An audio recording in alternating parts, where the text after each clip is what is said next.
Hindu marriage act 1955। तो अब Hindu laws कर रहे थे, तो हमारा सबसे पहला एक्ट था हिंदू मैरिज एक्ट 1955। इसकी हमारी क्लास नंबर ये 6 है। नेक्स्ट टॉपिक है हमारा सेक्शन नंबर 9। सेक्शन नंबर 9 बात करता है रेस्टिट्यूशन ऑफ कॉन्जुगल राइट्स की। रेस्टिट्यूशन ऑफ कॉन्जुगल राइट्स की। अब देखो, अगर मैरिज होती है दो लोगों के बीच में, तो उस मैरिज में हस्बैंड के पास एंड वाइफ के पास, दोनों के पास ये राइट होता है कि वो एक दूसरे के साथ रहें। यानी हस्बैंड और वाइफ का ये इनहेरेंट राइट है कि वो एक दूसरे की सोसाइटी में रहें, यानी एक दूसरे के साथ रहें।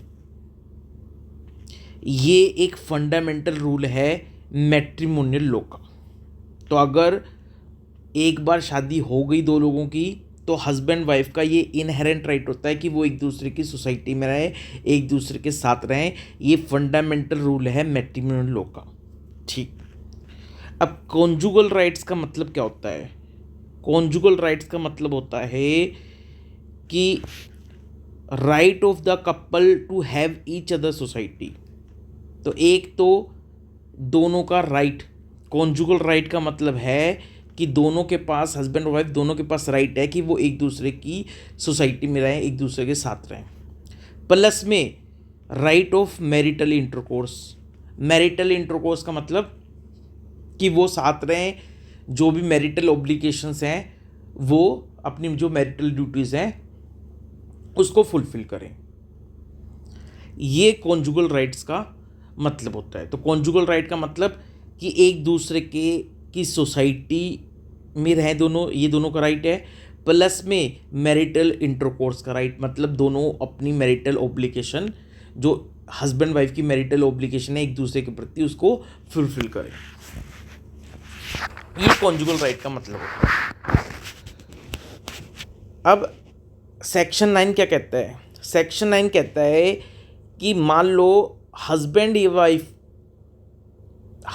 या वाइफ ने अपने स्पाउस की सोसाइटी को विड्रॉ कर दिया, यानी हस्बैंड या वाइफ छोड़कर चली गई, घर छोड़ के चले गए, यानी हस्बैंड या वाइफ घर छोड़ के चले गए। तो या तो हस्बैंड घर छोड़ के चला गया या वाइफ घर छोड़ के चली गई और कहीं दूसरी प्लेस पे रहना शुरू कर दिया। और ये जो विड्रॉल हुआ है ये विदाउट एनी रीजनेबल एक्सक्यूज हुआ है। ठीक है, तो हस्बैंड या वाइफ में से कोई भी अपने स्पाउस को छोड़ के चला गया और विदाउट एनी रीजनेबल एक्सक्यूज के चला गया। अब कोर्ट अगर सेटिस्फाइड है कि जो एग्रीड पार्टी है, जो दुखी पार्टी है, उसके पेटिशन में जो बातें लिखी हैं वो सही हैं, वो जो बता रहा है कि भाई मेरा हस्बैंड या मेरी वाइफ घर को छोड़ के चले गए, उसने जो बातें लिखी हैं उसके पेटिशन में वो सही हैं, कोर्ट को ऐसा लगता है, और कोई ऐसा लीगल ग्राउंड भी नहीं है जो कि कोर्ट को रिलीफ देने से रोक रहा हो। तो अगर ये चारों कंडीशन सेटिस्फाई हो जाती हैं सेक्शन 9 की, क्या क्या? पहली कंडीशन है कि हस्बैंड या वाइफ अपने स्पाउस को छोड़ के कहीं और रहना शुरू कर दिए, और ये जो विड्रॉल हुआ है ये विदाउट एनी रीजनेबल एक्सक्यूज हुआ है, और कोर्ट सेटिस्फाइड है जो एग्रीड पार्टी है। एग्रीड पार्टी कौन है? जिसने कोर्ट में पेटिशन फाइल किया है। एग्रीड पार्टी कौन है? जिसका स्पाउस उसको छोड़ के चला गया है, जिसका हस्बैंड या वाइफ उसको छोड़ के चला गया है, वो एग्रीड पार्टी है। उसने जो पेटिशन फाइल किया है कोर्ट के सामने, उसने जो स्टेटमेंट लिखी है अपने पेटिशन में, वो ट्रू है। कोर्ट इस बात से सेटिस्फाई है, और कोई लीगल ग्राउंड भी नहीं है जो कोर्ट को रिलीफ देने से रोक रहा हो। तो फिर सेक्शन 9 में जो एग्रीड पार्टी है वो पेटिशन फाइल कर सकती है कॉन्जुगल राइट के लिए। कॉन्जुगल राइट का मतलब है कि जो एग्रीड पार्टी है वो कोर्ट को पेटिशन दे रही है कि भाई मेरा हस्बैंड या वाइफ छोड़ के चले गए हैं घर, उनको वापस आके रहने के लिए बोलो मेरे साथ में। ये सेक्शन 9 की एप्लीकेशन लगती है। क्लियर है। तो सेक्शन 9 में क्या एप्लीकेशन है, जो भी एग्रीड पार्टी है, हस्बैंड या वाइफ, जो भी एग्रीड पार्टी है, दुखी पार्टी है, वो कोर्ट को आरसीआर की रेस्ट्रिक्शन ऑफ कॉन्जुगल राइट की एप्लीकेशन लगाता है। किसको लगाएगा वो, डिस्ट्रिक्ट कोर्ट को, कि भाई डिस्ट्रिक्ट कोर्ट का मतलब यहाँ पे है फैमिली कोर्ट से, कि भाई मेरा हस्बैंड या वाइफ मुझे छोड़ के चले गए हैं, उनको वापस मेरे साथ आके रहने के लिए बोलो। ये एप्लीकेशन लगती है सेक्शन 9 में। तो अब ये जो सेक्शन 9 में एप्लीकेशन है, इसमें अगर कोर्ट को लगता है कि भाई पेटिशन में जो बातें लिखी हुई हैं वो सही हैं और कोई और लीगल ग्राउंड नहीं है जो कोर्ट को रिलीफ देने से रोक रही हो,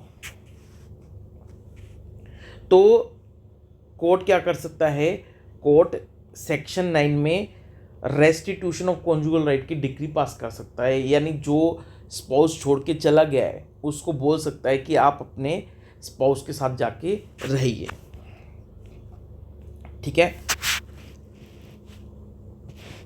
तो सोसाइटी का मतलब क्या होता है कि हस्बैंड वाइफ एक दूसरे की सोसाइटी में रहें। तो सोसाइटी का मतलब है कि दोनों को हैबिटेशन करें, दोनों साथ में रहें और अपनी जो म्यूचुअल ड्यूटीज़ है एक दूसरे के प्रति उसको फुलफिल करें एज ए हस्बैंड वाइफ। ये सोसाइटी का मतलब होता है।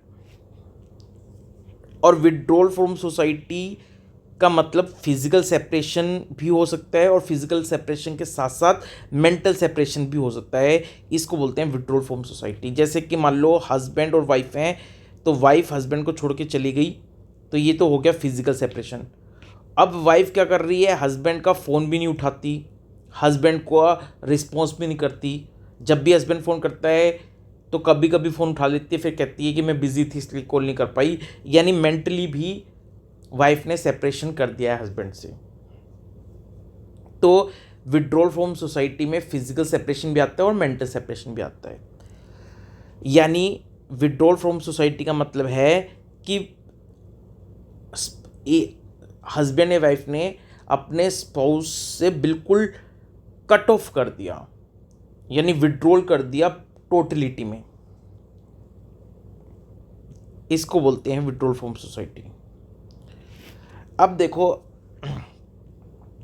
तो सेक्शन 9 में किस चीज़ की एप्लीकेशन लगती है कि हस्बैंड या वाइफ घर छोड़ के चला गया है, तो हस्बैंड वाइफ जो भी घर छोड़ के चला गया है, तो जो एग्रीड पार्टी है, दुखी पार्टी है, वो जज साहब को एप्लीकेशन दे रही है कि भाई मेरा हस्बैंड या वाइफ घर छोड़ के चले गए हैं, उनको वापस मेरे साथ रहने के लिए बोलो। ये एप्लीकेशन लगती है सेक्शन 9 में। ठीक है। अब सेक्शन 9 में जज साहब जब डिक्री पास करेंगे तो उसमें सबसे पहले ये देखना है कि जो भी हस्बैंड या वाइफ अपने स्पाउस को छोड़ के गए हैं उनके पास कोई रीज़नेबल एक्सक्यूज़ था कि नहीं था।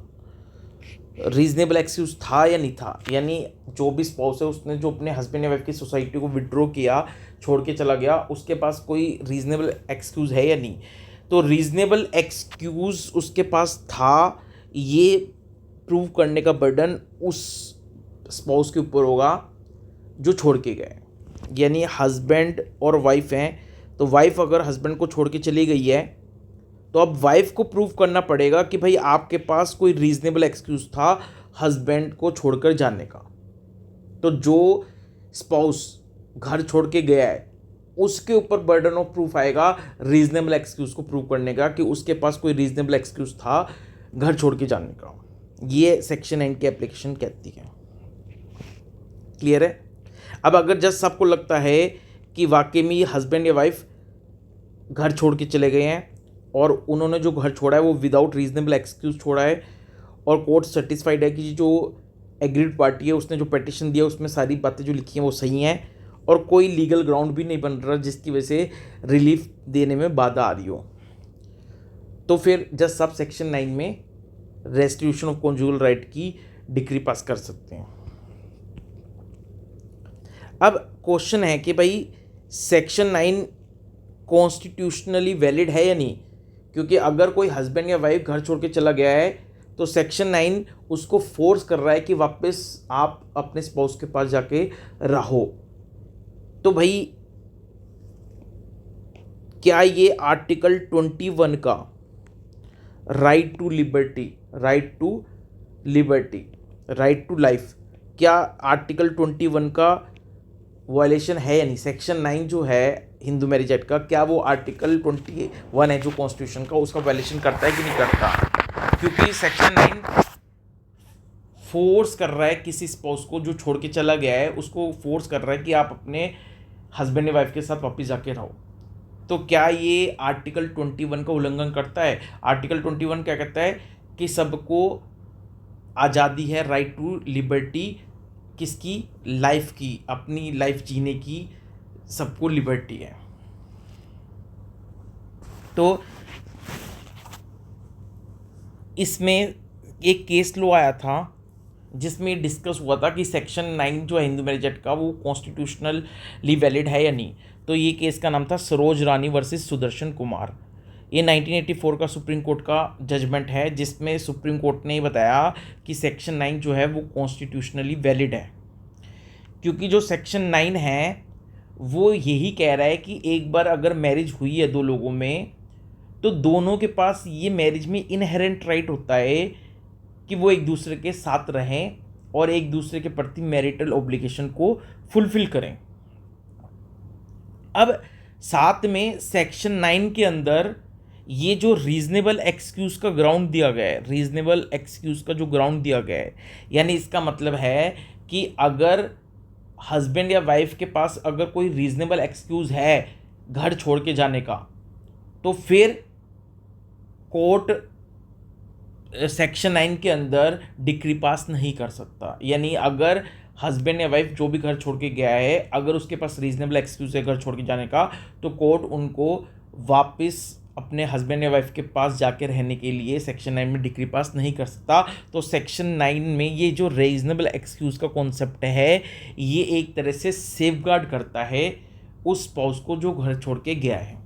तो सेक्शन 9 का मिसयूज़ होने से ये रीजनेबल एक्सक्यूज़ का जो कॉन्सेप्ट है वो बताता है। यानी अब जो हस्बैंड या वाइफ घर छोड़ के गया है, अगर उसके पास कोई रीजनेबल एक्सक्यूज़ है तो दूसरी पार्टी सेक्शन 9 का मिसयूज़ नहीं कर सकती।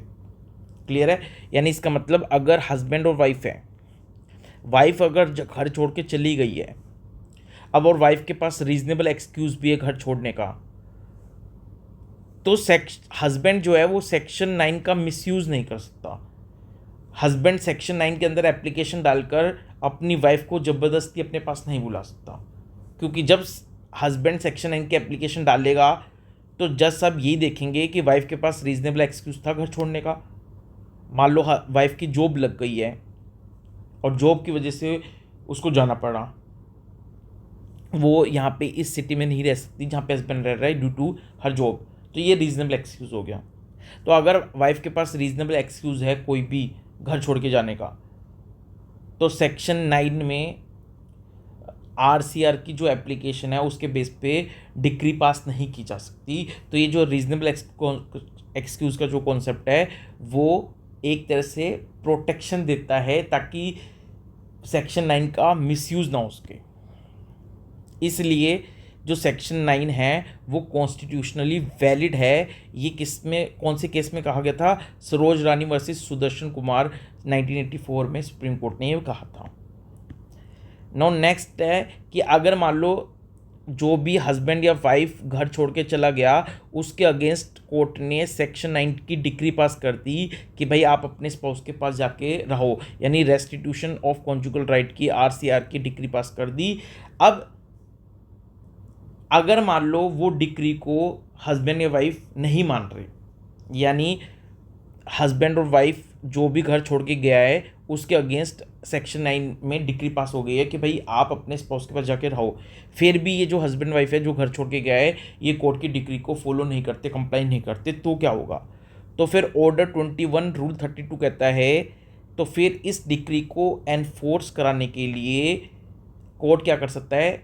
उस स्पाउस की जो कि घर छोड़ के गया है, जिसके अगेंस्ट डिक्री पास हुई है, उस स्पाउस की जो प्रॉपर्टी है उसको अटैच कर सकता है। तो ऑर्डर 21 रूल 32 के according restitution of conjugal right की डिक्री को एनफोर्स करने के लिए वो स्पाउस जो कि घर छोड़ के गया है उसकी प्रॉपर्टी को कोर्ट अटैच कर सकता है। प्लस में अगर कोर्ट ने आरसीआर की डिक्री पास कर दी, उसके बाद भी जो हस्बैंड वाइफ है जो घर छोड़ के गया हुआ है वो वापस आके रहना शुरू नहीं करता, और कोर्ट की जो डिक्री आई है वहाँ से 1 साल पूरा हो जाता है। यानी जब कोर्ट ने डिक्री पास करी थी सेक्शन 9 में आरसीआर की, वहाँ से पूरा 1 साल कंप्लीट हो गया, और अभी भी जो स्पाउस घर छोड़ के गया था वो वापस आके रहना शुरू नहीं करता। तो फिर जो एग्रीड पार्टी है, एग्रीड स्पाउस है, उसके पास ये राइट आ जाएगा कि भाई वो इस ग्राउंड पे डाइवोर्स ले सकता है। यानी ये ग्राउंड बन जाएगा डाइवोर्स का सेक्शन 13(1)(a) क्लोज 2, इस सेक्शन के अंदर ये ग्राउंड का डाइवोर्स माना जाएगा। देखो दोबारा से सुन लो, क्या है कि अगर कोर्ट ने सेक्शन 9 के अंदर डिक्री पास कर दी आरसीआर की, और ये डिक्री पास करे अभी 1 साल बीत गया, फिर भी जो भी हस्बैंड और वाइफ जो घर छोड़ के गया था वो वापस आके रहना स्टार्ट नहीं करता, तो नाउ अब जो एग्रीड पार्टी है उसके पास राइट आ गया, और ये जो है 1 साल बीतने के बाद ये ग्राउंड बन जाएगा डाइवोर्स लेने के लिए। यानी जो एग्रीड पार्टी है अब वो इस ग्राउंड पे डाइवोर्स ले सकता है। कौन से सेक्शन में? Section 13(1)(a), section 13(1)(a) close 2 में जो एग्रीड पार्टी है वो इस ग्राउंड पे डाइवोर्स ले सकता है। किस ग्राउंड पे? कि आरसीआर की डिक्री पास हो गई थी सेक्शन 9 में, और जो स्पाउस घर छोड़ के गया है वो वापस आके रहना शुरू नहीं किया है, और कोर्ट की डिक्री आए 1 साल बीत गया, तो 1 साल के बाद अब एग्रीड पार्टी के पास ये ग्राउंड आ जाएगा डाइवोर्स लेने का कि भाई आरसीआर की एप्लीकेशन के बाद भी वो जो स्पाउस है वो वापस आके नहीं रह रहा, और कोर्ट की डिक्री आए 1 साल बीत गया, तो अब ये ग्राउंड ऑफ डाइवोर्स बन जाएगा, और एग्रीड पार्टी इस ग्राउंड पे डाइवोर्स ले सकता है section 13(1)(a) sub section 2 of Hindu marriage act में। तो ये था section number 9 of Hindu marriage act जो बात करता था रेस्टिट्यूशन ऑफ कॉन्जुगल राइट की।